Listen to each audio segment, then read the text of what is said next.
कबाड़ी की दुकान में भीषण आग लग गई। रांची से बड़ी खबर आपको बता रहे हैं, जहां आग की चपेट में आसपास की कई दुकानें और ऑटो भी आ गए। लाखों की संपत्ति जलकर खाक हो गई। रांची में कबाड़ी दुकान में भीषण आग लगी। देखते ही देखते आग की लपटों ने आसपास के कुछ दुकान और वहां खड़े ऑटो को अपनी चपेट में ले लिया।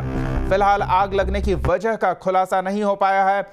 लालपुर कोकर इलाके की ये घटना है। एक्सक्लूसिव तस्वीरें आपको सबसे पहले न्यूज़ स्टेट बिहार झारखंड पर दिखा रहे हैं। आप देख सकते हैं कितनी दूरी में आग की लपटों ने अपना दायरा बना रखा है। कबाड़ी की ये दुकान और आग की भयावह लपटों पर जब तक टीम काबू पाती तब तक आग ने अपनी चपेट में कबाड़ी दुकान के साथ ही आसपास के कुछ दुकान और वहां खड़े वाहन को जलाकर पूरी तरह से खाक कर दिया।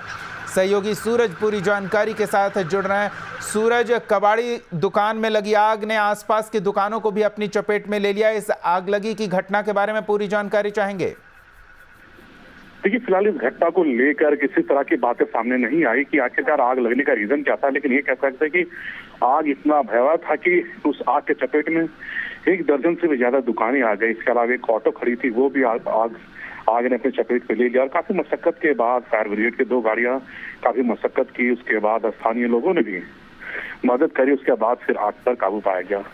ये कह सकते हैं आग में लाखों की नुकसान हुई है, लेकिन अब तक ये पता नहीं चल पाया कि आग लगने की वजह क्या है। रिहायशी इलाकों में इस तरह से अगर दुकानों को रखा जाए जो खतरे की स्थिति बनाती है, तो फिर इस पर भी प्रशासन को कुछ करना चाहिए।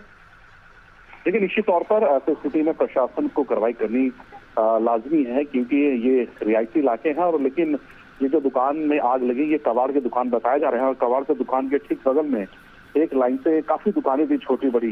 ये तमाम दुकानों में आग लग गई और आग लगने के बाद जो स्थानीय लोग थे वो फिर वहां पर पहुंचे, और पहुंचने के बाद फायर ब्रिगेड के तरफ से इन्फॉर्म किया गया फायर ब्रिगेड को। फिर फायर ब्रिगेड की 2 टीमें वहां पर पहुंचती है। उसके बाद स्थानीय लोगों की मदद से फिर आग को बुझाने का जो प्रयास है वो कंटिन्यूअस जारी थी। लगभग 2 घंटे के बाद 3 घंटे के बाद आग पर काबू पाया गया। दीपक, सूरज, जहां तक मुझे ध्यान आ रहा है, पहले भी इस इलाके में इस तरह से कबाड़ में आग लगने की घटनाएं सामने आती रही है, तो ये कहीं कोई बड़ी लापरवाही तो नहीं बरती जा रही है कबाड़ जमा करने में?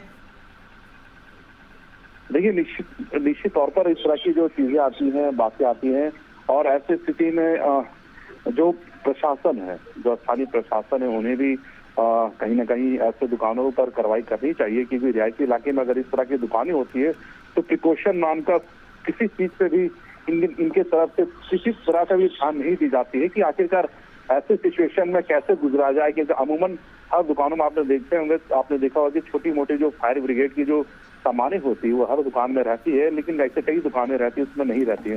तो ऐसे दुकानों में चिन्हित करके कार्रवाई करने की जरूरत है, ताकि इस तरह की अगर इस तरह की अप्रिय घटना जब घटती है तो ऐसे सिचुएशन वो खुद कहीं ना कहीं इस चीजों को हैंडल कर सकते हैं। तो ऐसी चीजों को लेकर प्रशासन हो या फिर निगम के लोग हो, उसे ध्यान देने की जरूरत है। दीपक, बिल्कुल। सूरज, आप बने रहे हमारे साथ। तो ये हम अपने दर्शकों को तस्वीरें दिखा रहे हैं। लालपुर कोकर इलाके में ये कबाड़ी की दुकान है, जिसमें बीती देर रात भीषण आग लग गई। आग की लपटें इतनी भयावह थी कि आसपास के कुछ दुकानें और वहां खड़े वाहन भी आग की चपेट में आ गए। लाखों के नुकसान का आकलन किया जा रहा है। फिलहाल आग लगने के कारण का खुलासा नहीं हो सका है।